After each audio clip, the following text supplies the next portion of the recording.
आत्मबंधन masters अहम ब्रह्मास्मि team में आप सभी का हार्दिक स्वागत और अभिनंदन। रोज की भांति आज फिर से एक नई शुरुआत हमारे नए मास्टर के साथ। तो मास्टर्स, आज हमारे साथ जुड़ी हैं हेमलता मैम। तो हेमलता मैम जी के बारे में मैं क्या बताऊं, मेरे पास ज्यादा शब्द तो नहीं है, फिर भी एक कुछ शब्द कहना चाहूंगी। एकता में है ऐसी शक्ति, एकता में है ऐसी शक्ति जो जोड़ सकती है बड़े से बड़े द्वंद्व। आओ एकता का मार्ग अपना कर करें नवयुग का आरंभ। तो हम ब्रह्मास्मि में जैसे एकता को हम सब लोग मिलकर एक होकर के सामूहिक ध्यान करते हैं दोस्तों। तो आज हमारे साथ हेमलता मैम जुड़ी हैं। तो हेमलता मैम का मैं स्वागत करूंगी। कभी अंदाज से तो कभी नजरअंदाज से, कभी अंदाज से तो कभी नजरअंदाज से, जिंदगी जिए जनाब अपने अलग अंदाज से। तो हेमलता मैम, वेलकम। आप आइए और अपने ज्ञान और ध्यान से हमारी पूरे परिवार को भी अपनी इस जागरूकता से, ध्यान और ज्ञान से आगे लेकर जाएं।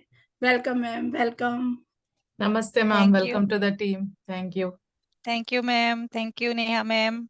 ब्रह्मास्मि की टीम का बहुत बहुत धन्यवाद। और आप सबको आत्मवंदन। जो यहाँ पर आए हैं सब पत्री जी के मार्ग पर चल के आए हैं। तो आज हम पत्री जी के उत्तर लेके आपके साथ आए हैं।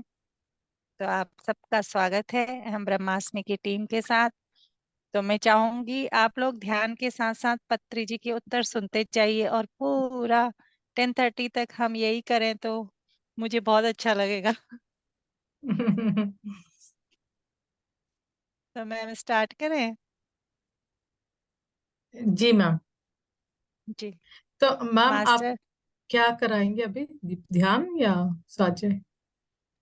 मैम मैं जो ये बुक पढ़ूंगी पत्री जी की उत्तर की वाली बुक है। ओके। तो इसको आप ध्यान में बैठे हुए सुनते रहें तो बहुत अद्भुत लाभ होते हैं इसके। मैंने ऐसा अनुभव किया है। जी मैम, जी ठीक है। जी मैम। तो मास्टर्स सभी ध्यान की अवस्था में बैठ जाएं। जैसा कि आप जानते हैं हम ध्यान की अवस्था में बैठते हैं अपनी उंगलियों को क्रॉस करके और पैरों को क्रॉस करके और अपनी आंखों को बंद करके। तो 10% ऊर्जा हमारे पैरों और हाथों से बचती है और आंखों से 80% ऊर्जा बचती है। तो पत्री जी की चेतना से जुड़ते हुए हम सब ध्यान की अवस्था में बैठ जाएंगे।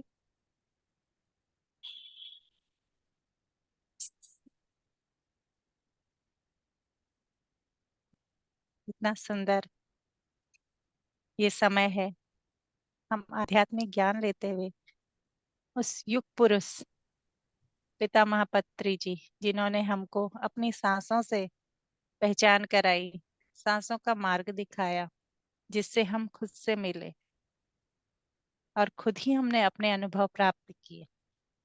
पर हम लोग इतने ज्ञानी है नहीं। तो पत्री जी ने कुछ आंसर्स हमको अपनी बुक में दिए हैं। पत्री जी के उत्तर, ये बुक बहुत सुंदर है। ये बुक, इस बुक को आप लोग खरीदिए और इसकी ऊर्जा को महसूस कीजिए। अलग ही ऊर्जा है इस बुक में। तो आप सभी जानते हैं पत्री जी हमारे आध्यात्मिक गुरु हैं, जो कि अपने आप को गुरु मानते ही नहीं है, जो कहते हैं कि सांस ही हमारी गुरु है। तो मास्टर्स, तो इनके जीवन में कई चुनौतियां आई और इनका वॉक इन हुआ। तो पत्री जी के जो साधक हैं हमारे जैसे, उनसे उन्हें वो ध्यान के मसीहा कहते हैं। तो पत्री जी से कई क्वेश्चंस हमारे साधकों ने पूछे हैं, जैसे आपको इस तरह निरंतर अथक कार्य करने की प्रेरणा कहाँ से मिलती है और आपके अंदर इतनी सहनशीलता कैसे है?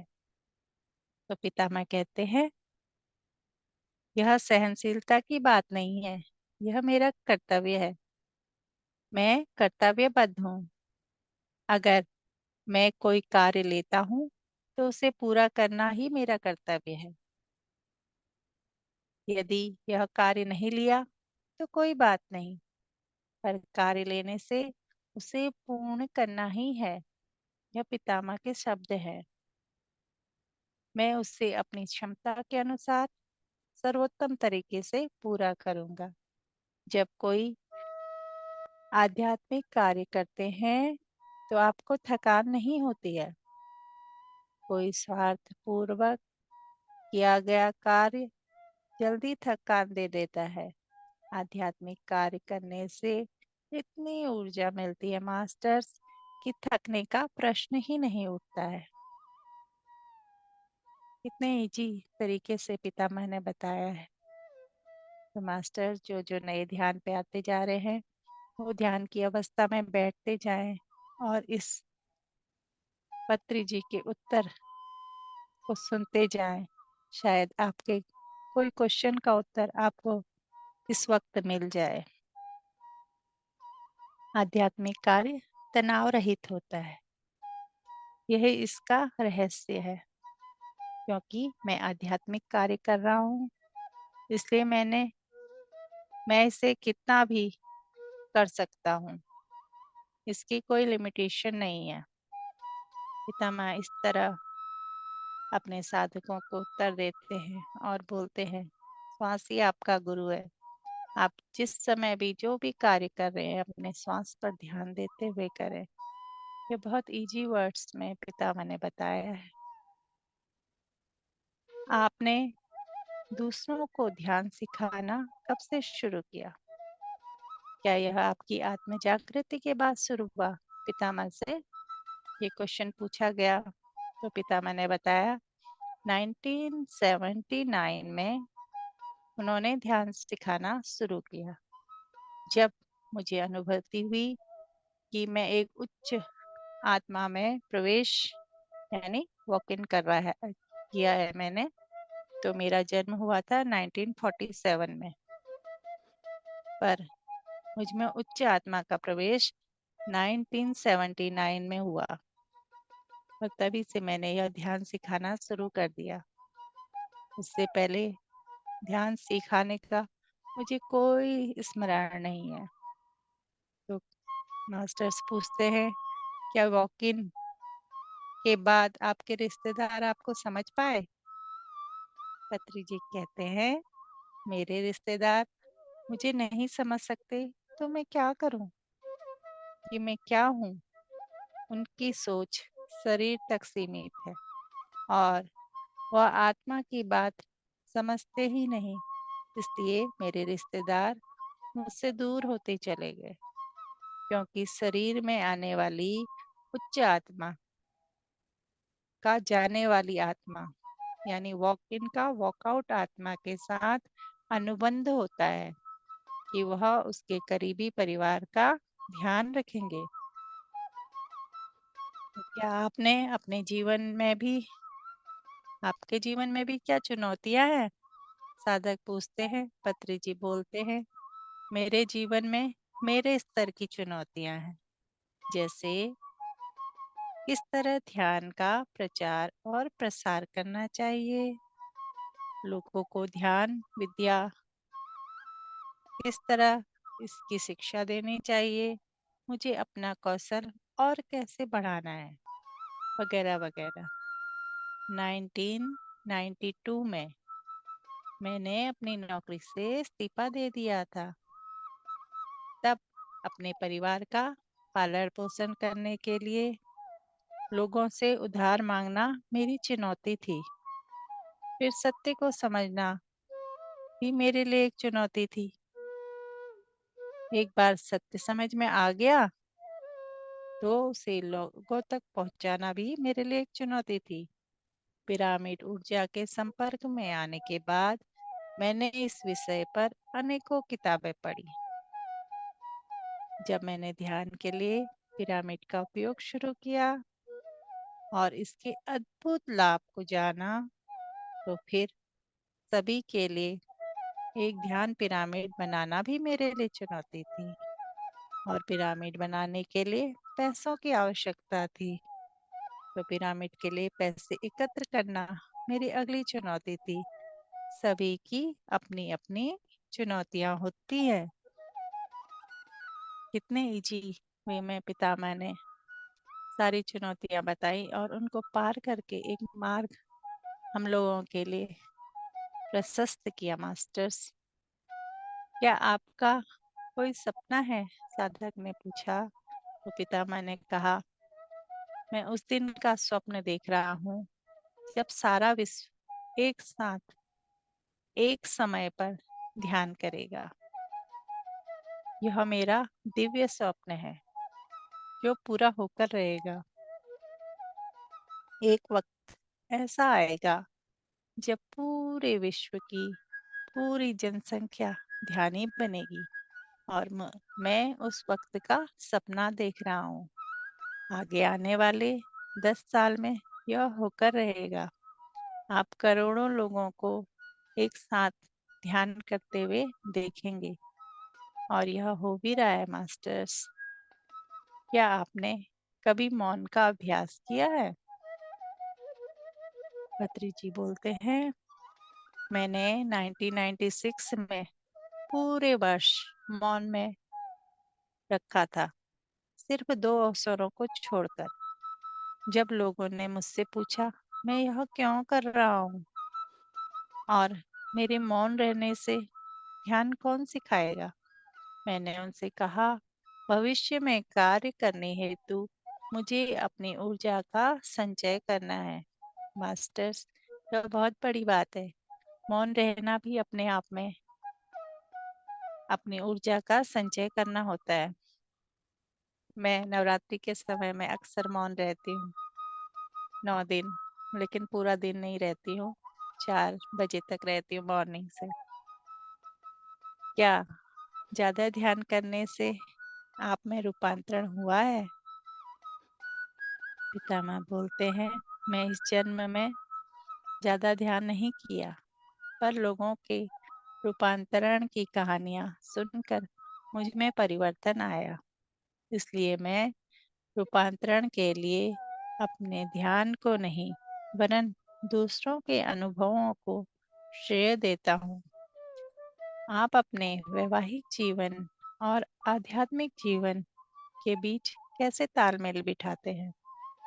पितामह से सभी साधक कुछ न कुछ क्वेश्चन पूछते रहते हैं जिस पर यह बुक आधारित है। पितामह कहते हैं, इसका सारा श्रेय ध्यान को जाता है। अगर ध्यान नहीं होता तो सामंजस्य बैठाना संभव नहीं होता।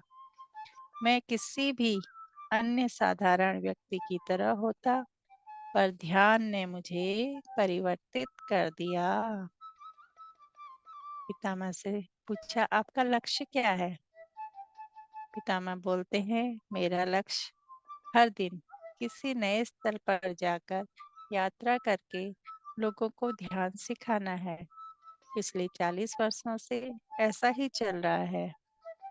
मैं अपने आप को यही लक्ष्य और दिशा देता हूँ। मैं आपके स्नेह और करुणा के लिए आपको धन्यवाद देता हूँ। आपके साथ ध्यान करना और आप अपने आप में डूब जाने से जो अद्भुत अनुभव रहा, इसके लिए मैं आपका आभारी हूँ। इसे शब्दों में व्यक्त करना मुश्किल है। हालांकि मैं चाहता हूँ कि ज़्यादा से ज़्यादा लोगों ने इस सत्र में भागीदारी की होती, पर मैं समझता हूँ सबका अपना एक सही और निश्चित समय होता है। क्या यह सही है? तो पितामह बोलते हैं, आपके इरादे और आपके यहाँ होने की इच्छा ही हमारे लिए पर्याप्त है। कितने सुंदर शब्द पितामह बोलते हैं। आपका यहाँ होने के इरादे और आपकी इच्छा ही सर्वोपरि है। आध्यात्म में इरादे महत्वपूर्ण होते हैं। लोगों की संख्या नहीं, बल्कि उनकी गुणवत्ता मायने रखती है। कि सबने यहाँ होने की इच्छा रखना ही अपने आप में अद्भुत है। 40 वर्ष पूर्व जब मैंने ध्यान सिखाना शुरू किया तो मैं चाहता था कि सभी ध्यान करें, पर मुश्किल से 1 या 2 लोग ही ध्यान करने आते थे। इन 40 सालों में हजारों लाखों लोग यहाँ आके ध्यान करने के लिए एकत्रित हुए। आपके विचार और इरादे अवश्य परिणाम लाएंगे। पितामह इतने सुंदर शब्दों में बोलते हैं। पिरामिड स्पिरिचुअल सोसाइटी, आप अकेले ही इस अभियान की शुरुआत कर रहे हैं। यह कैसे संभव कर रहे हैं? तो यह कैसे संभव है? पत्री जी कहते हैं, मैं जो चाहा प्रकृति माँ ने मुझे दिया। प्रकृति सभी को सहयोग करती है। हम सभी को प्रकृति को सहयोग करना है और उनसे सहयोग लेना है, जो प्राकृतिक रूप में होना चाहिए। मास्टर्स तो मास्टर पूछते हैं, यह अभियान शुरू किए हुए आपको 40 साल हो गए। आज इस पड़ाव पर देखकर आपको कैसा लगता है? पितामह बोलते हैं, 1980 में प्रारंभ हुआ यह अभियान और इस समय 2021, ये 2021 की बात है, सबकी बता रहे हैं। 1980 से 2021 तक 40 साल हो चुके हैं। इन 40 वर्षों से काम कर रहे हैं हम। तो इस दौरान मैंने कितने ही पिरामिड मास्टर्स का अद्भुत योगदान देखा है। यह मुझे काफी संतुष्टि देता है, पर मेरे लिए अभी बहुत कुछ करना बाकी है। हम सब का ध्यान अभी इस पर है कि क्या करना बाकी है। पितामह की इतनी सुंदर चेष्टा सिर्फ ध्यान सुखाने के लिए, हमें हमारे सांसों से मिलाने के लिए और हमें अपने सही पथ पर चलाने के लिए, जो उन्होंने संकल्प लिया वह पूर्ण किया। इस वक्त तक आपका और PSSM का कार्य चलता रहेगा। पितामह कहते हैं, यह कार्य तब तक चलता रहेगा जब तक इस धरती ग्रह का अंतिम व्यक्ति ध्यानी, शाकाहारी और आध्यात्मिक विज्ञान का नियमित छात्र नहीं बन जाता। जब पृथ्वी पर अंतिम व्यक्ति शाकाहारी बन जाएगा, तब मुझे लगेगा कि हाँ, मेरा कार्य पूर्ण हो गया है। इन 40 वर्षों में इस दिशा में मैंने काफी कार्य किया हुआ है और मुझे उम्मीद है कि जल्दी ही पूरा विश्व शाकाहारी होगा। और मास्टर्स, आपको पता है शाकाहार रैली एक निकल रही है बेंगलोर में, मार्च में होगी। आप लोग भी उसके लिए संकल्प ध्यान के लिए अपने ध्यान के समय ये संकल्प लें कि शाकाहार पूरा विश्व हो जाए। पिरामिड मेडिटेशन चैनल का क्या लक्ष्य है? पितामह बोलते हैं, पिरामिड मेडिटेशन चैनल यानी PMC हमारा आध्यात्मिक विश्वविद्यालय है। यह हमारा ऑनलाइन विश्वविद्यालय है। हमने 2018 में तेलुगु में उनसे शुरू किया था और आज PMC 30 से अधिक ज्यादा भाषाओं में कार्यरत है। हम PSSM का हिस्सा कैसे बन सकते हैं? पितामह बोलते हैं, आपने ध्यान को चुना तो आप PSSM के संपर्क में आए। यह आपके लिए एक क्रांतिकारी परिवर्तन है। PSSM से संपर्क करना ही उसका हिस्सा हो जाना होता है। ध्यान के जगत में आपका स्वागत है। मास्टर्स, PSSM का लक्ष्य क्या है? पितामह बोलते हैं, PSSM सभी को आध्यात्म में लाने के लिए समर्पित है। PSSM में पिरामिड की क्या भूमिका है? पितामह बोलते हैं, पिरामिड आध्यात्मिक विज्ञान का प्रतिनिधित्व करता है। पिरामिड PSSM का प्रतीक चिन्ह है और इसके लिए सही पथ है। सभी को बुद्ध की शिक्षा, 4 दिव्य सत्य को ज्यादा से ज्यादा पढ़ना चाहिए। मध्य मार्ग और अष्टांग मार्ग बुद्ध की शिक्षा का सार है। सभी को जीसस नए नियम पढ़ने चाहिए। भगवत गीता सभी को पढ़ना चाहिए। हमें इन सभी महान मास्टर्स की शिक्षाओं का सार पूरी तरह से अपने दैनिक जीवन में उतारना चाहिए।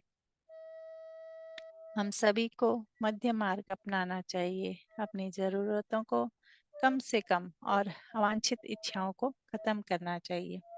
तभी हम मास्टर बनने के लिए अपने प्रयासों के लिए पर्याप्त समय और ऊर्जा एकत्र कर पाएंगे। सत्य ही मध्य मार्ग है। सहनशीलता ही मध्य मार्ग है। किसी भी मास्टर के लिए मध्य मार्ग ही अंतिम लक्ष्य है। पितामह बोलते हैं हर समय हमें मध्य मार्ग में चलना चाहिए। आप हमेशा यह वक्तव्य देते हैं। तब स्वाध्याय, ईश्वर, प्राणी धनानी, क्रिया योग।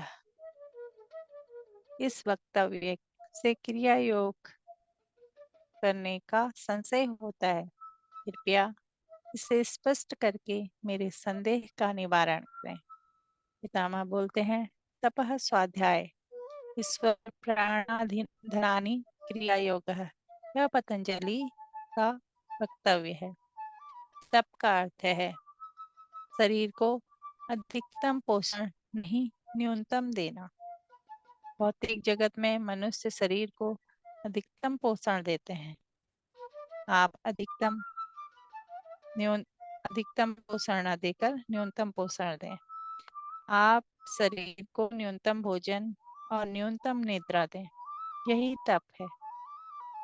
इस तरह आपको अपने मन को अधिक से अधिक शून्यता, खालीपन देना आना चाहिए। न्यूनतम मानसिक।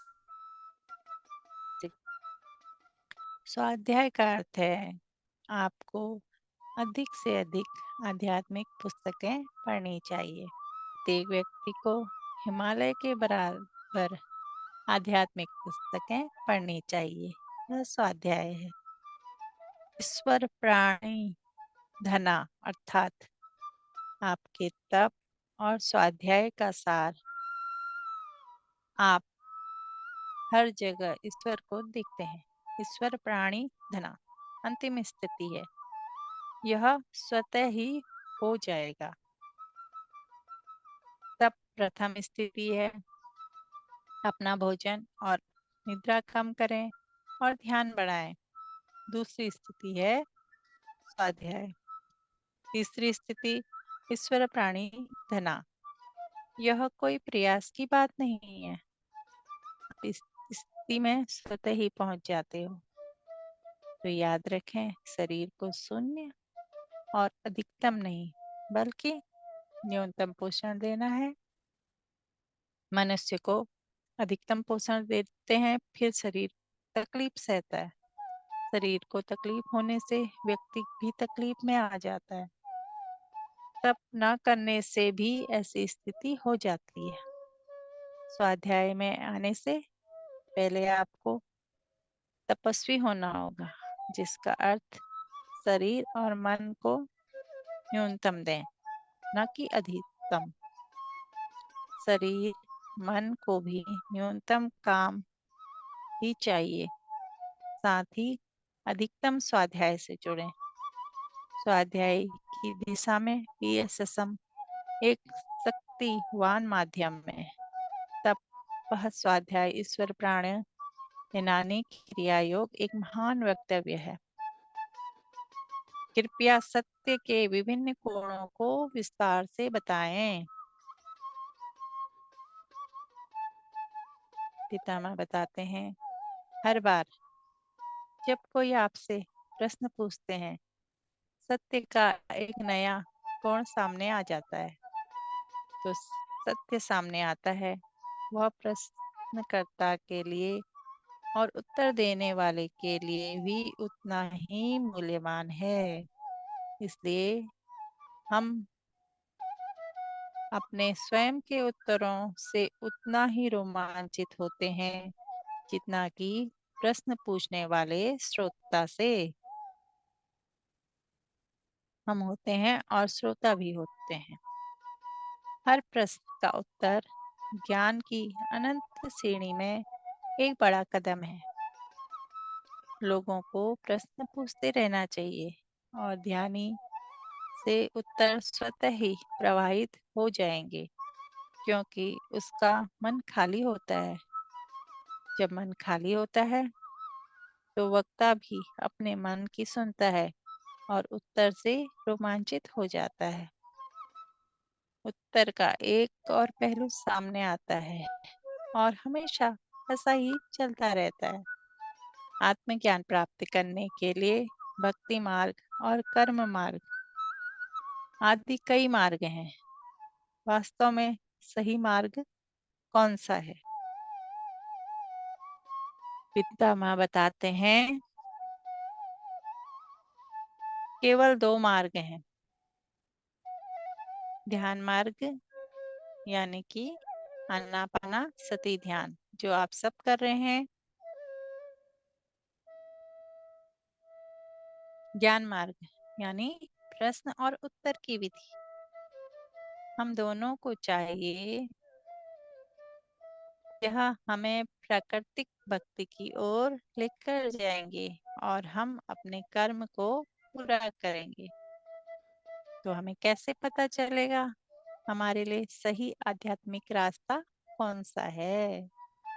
पितामह बताते हैं, हर जगह जाकर अलग अलग रास्तों की तलाश करो। जहाँ अध्यात्म मौजूद है वहां जाकर देखो क्या हो रहा है। अगर आप संतुष्ट हैं तो वहीं रहें, अगर आप संतुष्ट नहीं हैं तो कहीं और खोजें। मैं योग केंद्रों, ब्रह्म कुमारी केंद्रों और कई अन्य स्थानों व संस्थाओं में गया। अंत में मैंने कनौल आकर पिरामिड स्पिरिचुअल सोसाइटी मूवमेंट की स्थापना की, एक अग्रगणी नवयुग की स्पिरिचुअल साइंस मूवमेंट, जिसमें ध्यान, शाकाहार, पिरामिड ऊर्जा और विश्व के सभी आध्यात्मिक वैज्ञानिकों और मास्टर्स की शिक्षाओं का संयोजन है। इन शिक्षाओं का प्रयोजन जीवन को उत्साह को बढ़ाना है, आत्म साक्षात्कार को प्राप्त करना है और प्रत्येक पृथ्वी ग्रह पर एक शांतिपूर्ण व संयोगी अस्तित्व को स्थापित करना है। भारत में कई आध्यात्मिक संस्थाएं मास्टर्स पूछते हैं, हम अपने लिए सही संस्था का चयन कैसे करें? क्या हम किसी भी संस्था को बेतरतीब ढंग से चुनाव कर सकते हैं, या इसे खोजने के लिए हमें अपना सारा जीवन निवेश करना होगा? तो पितामह बताते हैं, इसके बारे में जानने के लिए केवल एक ही तरीका है, वह है प्रशिक्षण और त्रुटि विधि, ट्रायल एंड एरर मेथड। आप इसका चुनाव बेतरतीब ढंग से नहीं कर सकते हैं। यह भाग्य आधारित लॉटरी प्रणाली नहीं है। तो इसके लिए हमें क्या चाहिए? ज्ञान करना चाहिए। जो कुछ भी हम प्राप्त करते हैं वह है जानकारी। जो कुछ भी है वह है ज्ञान। जो हम प्रयोग में लाते हैं वह है बुद्धि, और बुद्धि के जरिए हमें व्यवहारिक ज्ञान आता है। हम सभी ऊर्जा, चेतना और ज्ञान के कण। चेतना अपने आप को एक कार्य, एक विचार के रूप में प्रदर्शित करती है। पूरी प्रकृति और यह सृष्टि अनगिनत प्राणियों से भरी हुई है, जो ऊर्जा, विचार और ज्ञान के कण हैं। हर घटना हमेशा गतिशील अवस्था में होती है। सब कुछ एक प्राणी विशेष के ज्ञान, ऊर्जा और विचारों की गुणवत्ता पर निर्भर करता है। तो जिस जिस समय में हम रह रहे हैं, जिस युग में हम रह रहे हैं, वह सभी हमारी विचारों की एक प्रकृति है। तभी हम एक युग में प्रवेश कर चुके हैं और वह है सतयुग। हमें चीजों को सही तरह से समझने के लिए क्या करना चाहिए? तो पत्री जी कहते हैं, हमें किसी भी चीज को समझने के लिए एकाग्र चित्त होकर सावधानी पूर्वक सुनने की आदत डालनी चाहिए। सावधानी पूर्वक सुने बिना हम उसे समझ नहीं सकेंगे। तो साधक बोलते हैं, मैं ज्ञान प्राप्त करना चाहता हूँ, यह कैसे संभव है? पितामह बोलते हैं, अगर आप बुद्धिहीन बने रहेंगे तो ज्ञान प्राप्त नहीं कर पाएंगे। बुद्धिमान होने पर ही ज्ञान की प्राप्ति हो सकती है। हर स्थिति में अपनी मनो इच्छा का विवेक का प्रयोग करें। मनो इच्छा का नहीं करें, अपने विवेक का प्रयोग करें। क्या स्वयं पुस्तक का अध्ययन करने और एक मास्टर से ज्ञान प्राप्त करने में कोई अंतर है? पितामह बोलते हैं, कोई अंतर नहीं है, पर ऐसी पुस्तकें पढ़ें जो आपको गहरे आत्मचिंतन की ओर ले जाएं और सोचने का वक्त दें। दूसरों के जीवन और उनके अनुभव को सुनना भी उतना ही महत्वपूर्ण है जितना पुस्तकों का अध्ययन करना। दोनों एक दूसरे के पूरक हैं और आपकी आध्यात्मिक प्रगति आपका आवश्यक अंग है। आपको दूसरों के लिए अपने अनुभव और अपने लिए दूसरों के अनुभव सुनने ही चाहिए। सभी मास्टर्स की प्राचीन समय से लेकर अभी तक की पुस्तकों के अध्ययन भी करना ही चाहिए। पितामह बोलते हैं, स्वाध्याय जरूर करें। ध्यान, स्वाध्याय और जन संगति, तो यह जरूर करना है मास्टर्स। प्रत्येक व्यक्ति अपने सपने, सूक्ष्म यात्रा, शरीर की यात्रा और सहज बोध से ज्ञान प्राप्त करता है या संदेश ग्रहण करता है। हमें किस पर ध्यान केंद्रित करना चाहिए? इनमें से कौन सा महत्वपूर्ण है? तो पितामह कहते हैं, हर तरीका समान रूप से महत्वपूर्ण है। हमें समाचार पत्र पढ़ना चाहिए या टीवी पर समाचार सुनना चाहिए अथवा रेडियो पर समाचार सुनना चाहिए, सभी एक ही है ना। हमें ज्ञान को स्वीकार करना चाहिए, चाहे वह किसी भी स्रोत से, किसी भी माध्यम से, किसी भी तरीके से आए। हर रास्ता एक अच्छा है, एक अच्छा तरीका है। तो मास्टर्स पूछते हैं, तो फिर मैं निर्वाण को कैसे प्राप्त करूंगा? पितामह बोलते हैं, जब आप अपने जीवन के सभी उतार चढ़ाव को एक साथ देखते हुए खुश हैं, तो आप निर्वाण प्राप्त कर चुके हैं। यदि कोई अपने विवेक का ठीक से प्रयोग करे तो निर्वाण सभी के लिए हर समय संभव है। कौन सा योग मन को एकाग्र करता है? पितामह बोलते हैं, पुस्तक पढ़ते समय जब आपका मन नहीं भटकता वरन एक जगह एकाग्र हो जाता है, तो यह ज्ञान योग है। जब आप एक भजन गाते हैं और आपका मन नहीं भटकता, तो यह भक्ति योग है।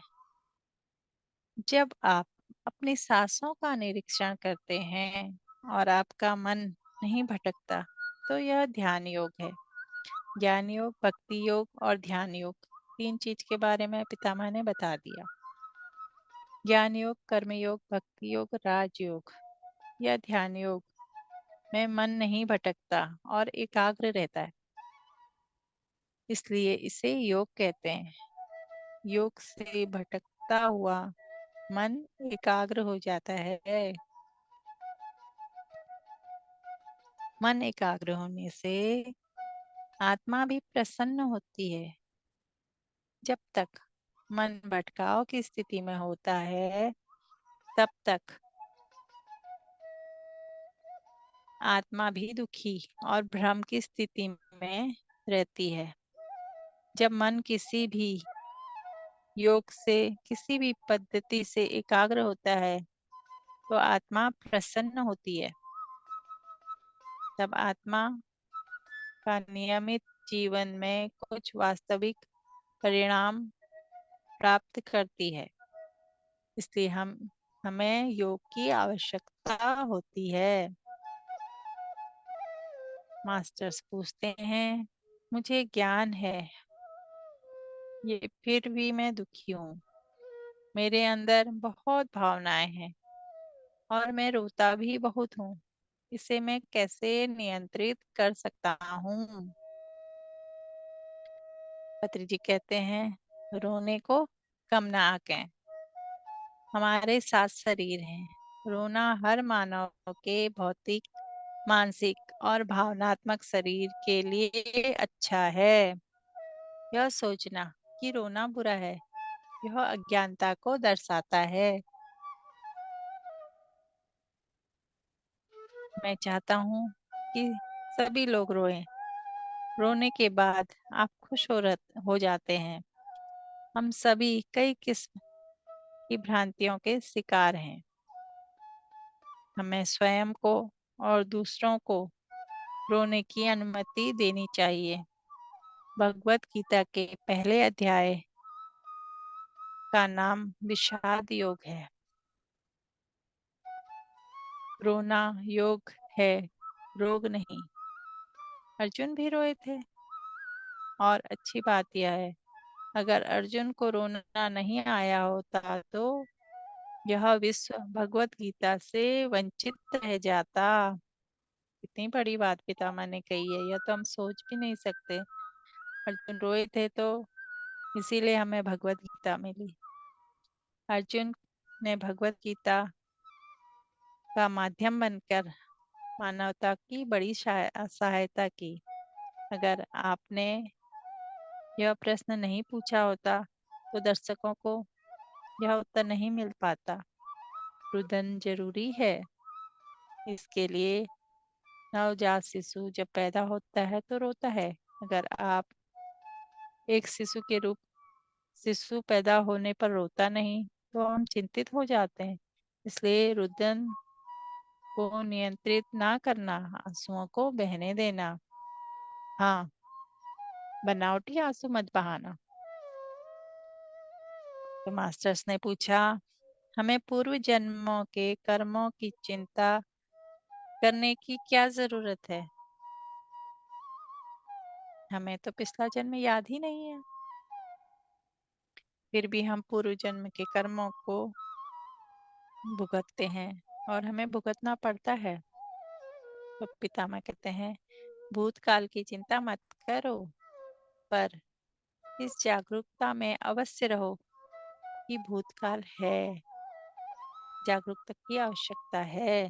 भूतकाल की चिंता करने की जरूरत नहीं है। हम यहाँ भूतकाल की चिंता करने के लिए नहीं आए हैं। जो बीत गया सो बीत गया। हम यहाँ वर्तमान में जीने के लिए आए हैं। पर हमारा एक भूतकाल है, यह ज्ञान हमेशा रहना चाहिए। वर्तमान भूतकाल से ही जन्म लेता है और भविष्य वर्तमान से आता है। कितना सुंदर बोला है पितामह ने। हम भविष्य का निर्माण अपनी वर्तमान जीवन शैली से ही करते हैं। हमें वर्तमान में पूरी तरह ध्यानरत रहना है। यही हमारे स्वर्णिम भविष्य का निर्माण करेगा। हम सब यहाँ अपने भूतकाल की वजह से हैं। भूतकाल, वर्तमान और भविष्य में मिलकर एक महान ब्रह्मांडीय निरंतरता है। हर किसी का एक भूतकाल है, फिर भी हम उसे जाने या ना जाने, माने या ना माने, यह एक सच्चाई है। एक गिलास पानी में लाखों बैक्टीरिया होते हैं, हालांकि हम उसे अपनी भौतिक आंखों से नहीं देख पाते। हम उन्हें देख नहीं पाते। क्या इसका मतलब यह है कि पानी के गिलास में कोई बैक्टीरिया नहीं है? इसमें लाखों बैक्टीरिया हैं, जिसे माइक्रोस्कोप से ही देखा जा सकता है। ऐसे ही आसमान में लाखों सितारे हैं, जिन्हें हम टेलीस्कोप से देखते हैं। हम अपने चेतन मन से अपना भूतकाल नहीं समझ सकते। चेतन मन से सिर्फ वर्तमान को ही समझा जा सकता है। तो भूतकाल को समझने की कोशिश ना करें, बस उसका ज्ञान रखें। भूतकाल ने वर्तमान का निर्माण किया है, वर्तमान भविष्य का निर्माण करेगा। आज मैं 73 वर्ष का हूँ। सभी 73 वर्षों में मेरे 74वें वर्ष का सृजन किया है। आप 56 साल के हैं, तो पिछले 55 सालों में जो अतीत है आपके 56वें साल का निर्माण करेगा, जो वर्तमान है। यह वर्तमान जीवन ही तय करेगा आप 1000 साल जीते हैं या लाखों साल। यह आपके लिए आज के कर्म पर निर्भर करता है। अतीत, वर्तमान और भविष्य एक विशाल ब्रह्मांडिक छनक सत्य है। देखिए मैं कैसे वर्तमान समय का उपयोग बेंगलुरु में बैठकर आपको मित्र बनाने में कर रहा हूँ, जबकि आप पाकिस्तान में हैं। यही मेरा भविष्य का निर्माण करेगा। मैं चाहता हूँ तो मैं चाहता तो आपसे बात नहीं करता, सुबह सोता रहता। मैं अपना समय निवेश करके अपना स्वर्णिम भविष्य बनाना चाहता हूँ। मैं आपसे मित्रता करना चाहता हूँ, पर जब तक मैं अपने वर्तमान में आपको समय नहीं दूंगा, तो भविष्य में मेरी आप आज की यह बातें हमेशा याद रखेंगे। आप जब भी भारत आएंगे, मैं आप अपने घर पर आमंत्रित करूंगा। यह वर्तमान एक सुनहरे भविष्य का सृजन करने वाला है। कोई भी व्यक्ति जो मिल रहा है उसे सुगमता पूर्वक कैसे स्वीकार कर सकते हैं? हम संघर्ष और प्रतिरोध को कैसे समाप्त कर सकते हैं? तो पितामह बोलते हैं, हम तैरना कैसे सीखते हैं? हम सीधे पानी में कूदते हैं। हम कूदने से डरते हैं क्योंकि हमें तैरना नहीं आता। पर तैरना सीखने के लिए तो पानी में कूदना ही पड़ेगा। शुरुआत में कुछ मिनटों के लिए हमें ऑक्सीजन के लिए संघर्ष करना पड़ेगा, पर जल्द ही हम उस पर विजय प्राप्त कर लेंगे और बहुत अच्छे तैराक बन जाएंगे। इस तरह आप एक आत्मज्ञानी बन जाएंगे। हालांकि इसमें कुछ वक्त लगेगा। सभी को अपने भविष्य को स्वीकार करना है। हालांकि भविष्य के घर में क्या छिपा होता है यह मालूम नहीं। इसके लिए हमें तैयार रहना है। खुले मन से स्वीकार करना ही आत्म जागृति है। मास्टर पूछते हैं, मैं अपने पुराने संस्कारों को छोड़ नहीं पा रहा हूँ। मैं इसके बारे में समझता हूँ और जागरूक भी हूँ। मेरा शरीर संघर्ष कर रहा है और मन प्रतिरोध कर रहा है। मेरे अंदर कुछ विरोधाभास चल रहा है। पूर्व संस्कारों को बदलने के लिए शरीर और मन के द्वंद को कैसे समाप्त किया जा सकता है? तो मैंने कहा है, सभी के मन और शरीर का संबंध भूतकाल से होता है, पर आत्मा भविष्य से संबंधित होती है। हमारा शरीर और मन भूतकाल को छोड़ना नहीं चाहता, जबकि आत्मा हमेशा भविष्य में रहती है। आत्मा हमेशा स्वर्णिम भविष्य चाहती है, इसलिए हमेशा शरीर, मन और आत्मा के बीच अंतराल रहता है। शरीर और मन हमेशा पुरानी आदतों की तरफ मुड़ते हैं और आत्मा कहती है कि भूतकाल के संस्कारों को तोड़ो और भविष्य की तरफ रुख करो। हर व्यक्ति को यह संघर्ष करना है और यह संघर्ष चलता रहता है। व्यक्ति शरीर, मन और आत्मा तीनों से बना है। क्योंकि शरीर और मन भूतकाल में रहते हैं, आप हमेशा पुरानी बातों को दोहराना चाहते हैं, पर आत्मा हर समय कुछ नया चाहती है। आत्मा भविष्य के सपने में रहती है। हम मूल रूप से आत्मा में ही हैं। शरीर और मन के भूतकाल में रहने और आत्मा के भविष्य में रहने के लिए इनमें संघर्ष चलता रहता है। इस संघर्ष में जीत हमेशा आत्मा की ही होती है। पितामह बोलते हैं, कितने इजीली हमें शरीर की नहीं आत्मा की अवस्था में रहना है। कृपया वह 3 बातें बताएं जिनका हमें विश्लेषण नहीं करना चाहिए। पितामह ने बताया, आपको 3 बातों का कदापि विश्लेषण नहीं करना है। अपने या दूसरों के जीवन अनुभवों का विश्लेषण नहीं करना है। मेरी माँ का देहांत कैसे हुआ? मेरे बच्चा की मृत्यु क्यों हुई? इन सब बातों का आप कैसे विश्लेषण करेंगे? आपको इनका विश्लेषण नहीं करना है। मृत्यु तो होती ही है। मैं क्यों बीमार पड़ रहा हूँ? यह पूर्व जन्मों के कर्मों के कारण हो रहा है। मुझे लॉटरी में 1 करोड़ रुपए क्यों मिले? जीवन में ऐसी कई चीजें होती रहती हैं। आप इस 1 करोड़ रुपए का आनंद लेना नहीं जी, पितामह बता रहे हैं। दूसरा है, इस तरह ध्यान के अनुभवों का विश्लेषण मत कीजिए। जो कुछ होता है कुंडलिनी का अनुभव या गर्म ठंडा लगता है, उसका आनंद उठाइए। इसी तरह सपनों का विश्लेषण मत कीजिए। रात में कई सपने आते हैं, कुछ बुरे सपने आते हैं।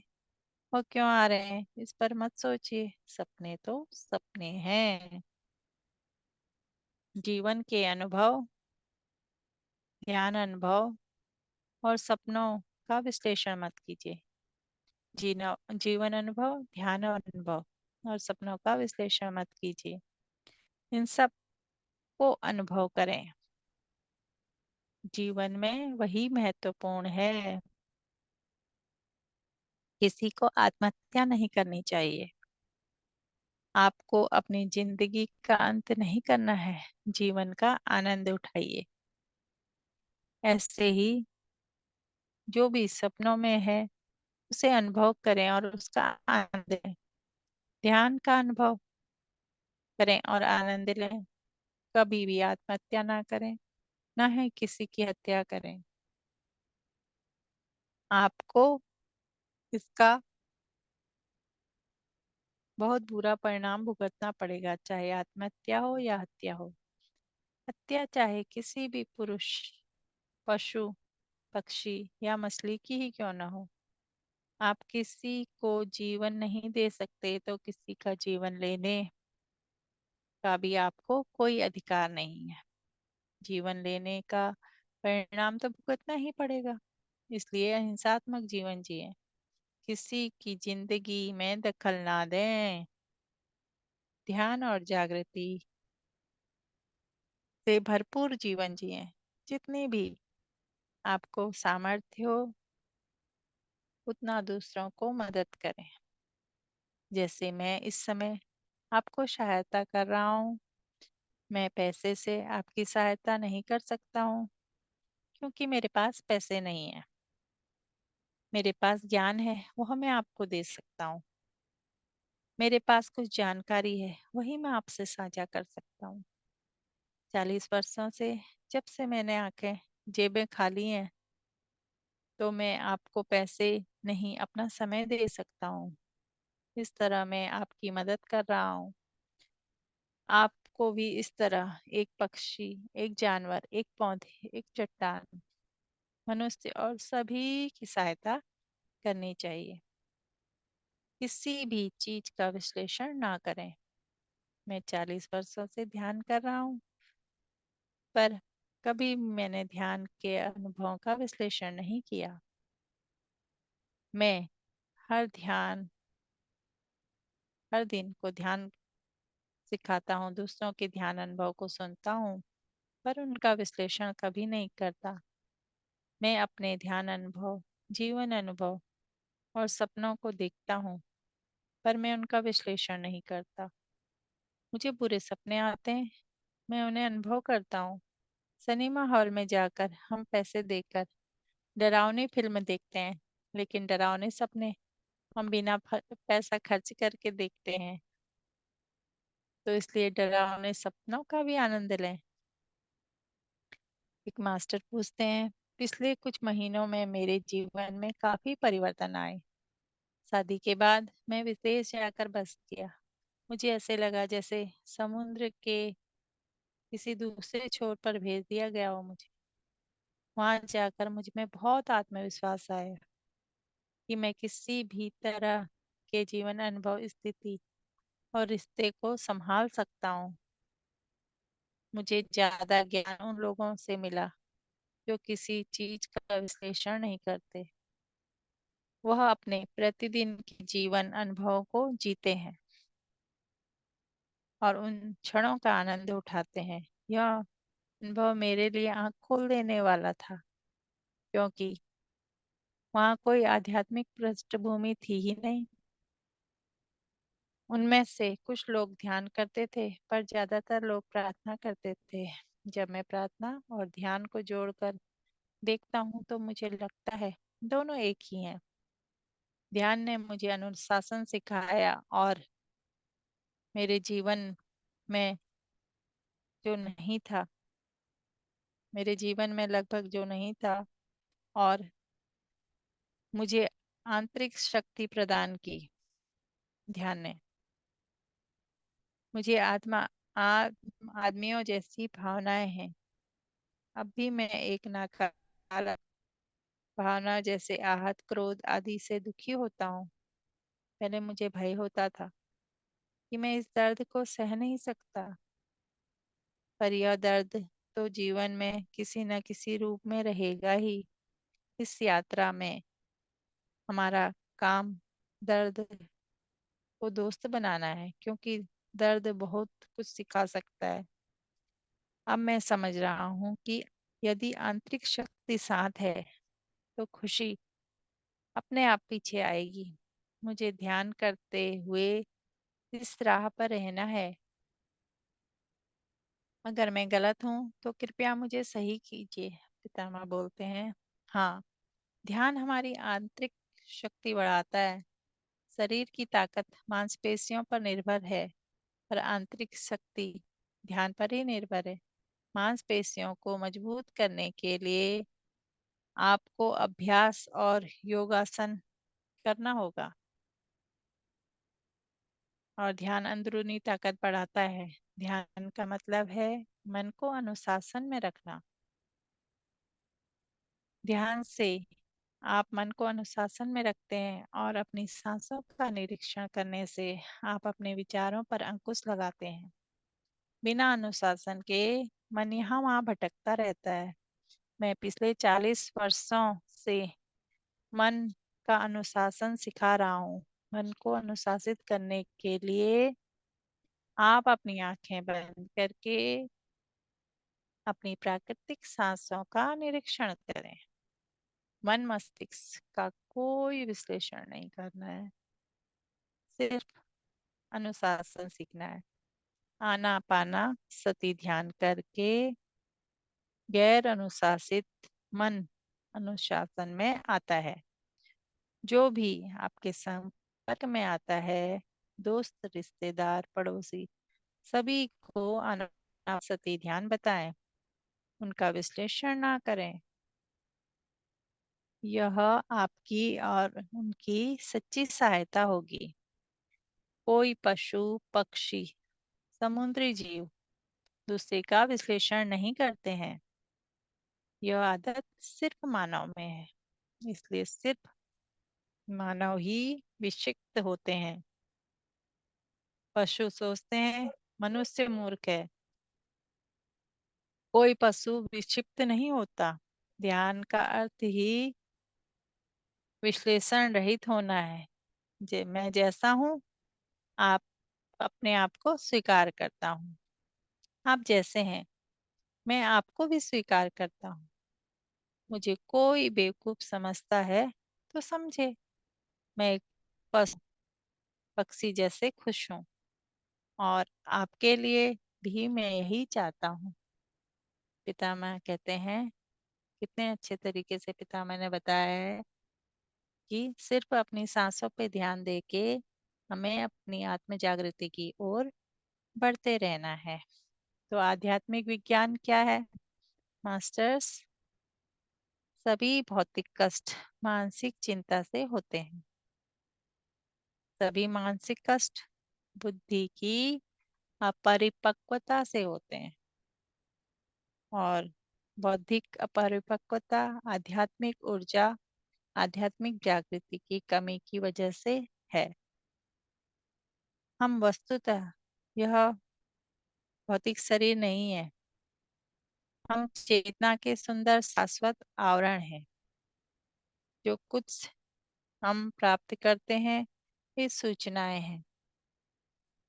हम जो संरक्षण करते हैं वो ज्ञान है। हम जो प्रयोग करते हैं वह बुद्धि है, और जो हम प्रयोग में लाते हैं वह बुद्धि है, और बुद्धि का उपकरण हमारी चेतना है। एक बार मैं और इस चीज को दोहराना चाहूंगी। हम वस्तुतः यह भौतिक शरीर नहीं है। हम चेतना के सुंदर शाश्वत आवरण हैं। जो कुछ हम प्राप्त करते हैं वह सूचनाएं हैं। जो हम संरक्षण करते हैं वह ज्ञान है। जो हम प्रयोग में लाते हैं वह बुद्धि है, और बुद्धि का उपकरण हमारी चेतना है। सकारात्मक विचार और सकारात्मक अनुभव हमारी जीवन शक्ति को बढ़ाते हैं। हम ब्रह्मांडीय प्राणी हैं जो अस्थायी रूप से मानव शरीर में हैं। सकारात्मक विचार और सकारात्मक अनुभव हमारी चेतना को बढ़ाते हैं मास्टर्स, और जो हमारी जीवन शक्ति को बढ़ाते हैं। हम ब्रह्मांडीय प्राणी हैं जो अस्थायी रूप से मानव शरीर में रह रहे हैं। हमारा न कोई आरंभ है न कोई अंत है। हम मूल हमारा मूल स्वभाव हमारी उच्च परिकल्पना से भी परे है। हम अपना स्वर्ग खो चुके हैं और हमें उसे पुनः पाना है। हम अपनी शक्ति और एकाग्रता से ऊपर उठते हैं। हम अपनी कमजोरियों से नीचे गिरते हैं। अपने निर्णयों से हम आगे बढ़ते हैं या भटकते हैं। जैसे जैसे हम आध्यात्मिक विज्ञान की शिक्षा और ध्यान बढ़ाते हैं, हम अपने परमात्मा रूप में आगे बढ़ते जाते हैं।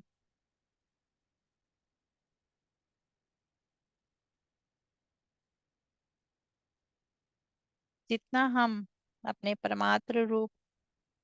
परमात्मा रूप और स्वरूप की तरफ बढ़ते हैं, उतना ही हमारा जीवन उत्साह बढ़ता है और यही हमारे जीवन का उद्देश्य है।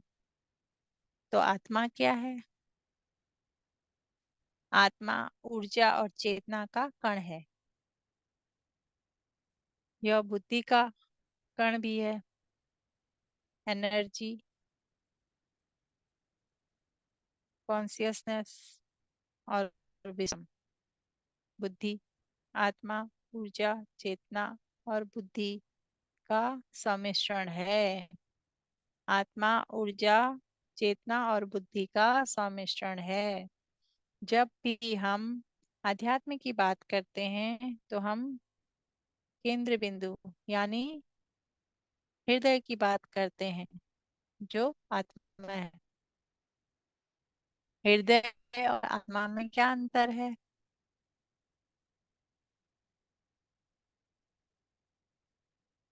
पितामह बताते हैं, जब आप हृदय की बात करते हैं तो वह शारीरिक अंग जैसे लीवर, किडनी नहीं है। हमारे हृदय हमारे केंद्र को दर्शाता है। हमारे केंद्र का मुख्य स्थान हृदय है। हम कहते हैं, हृदय पूर्ण भाषण दो, अर्थात अपने केंद्र से जोड़कर रहो। आत्मा अध्यात्म का हृदय और केंद्र है। आत्मा के बिना कोई अध्यात्म नहीं है। जब भी हम आध्यात्म की बात करते हैं तो आत्मा की बात ही होती है, क्योंकि आत्मा ही आध्यात्मिकता का हृदय है। मास्टर्स, आपका ध्यान अच्छा लग रहा होगा।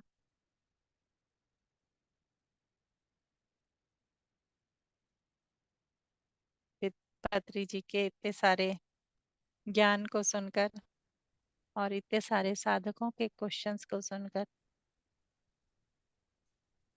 आप ध्यान की अवस्था में ही बैठे होंगे मास्टर्स।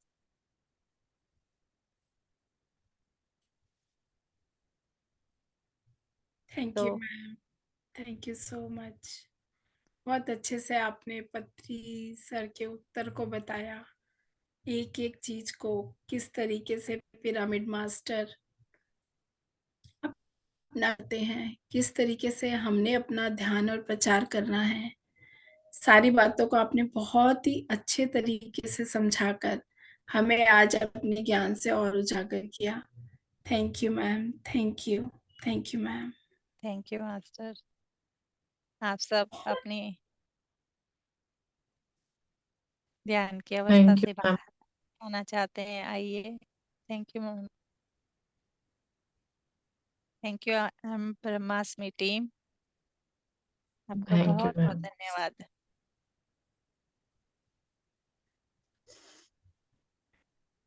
मास्टर्स, कुछ क्वेश्चंस हैं तो प्लीज हैंड रेज कीजिए।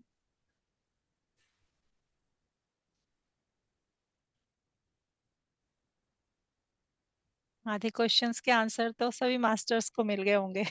सही बात है मैम। आज पत्री जी के ही उत्तर हैं सारे के सारे। हाँ जी, हाँ जी मैम। मैम का विजडम ले लेते हैं ना।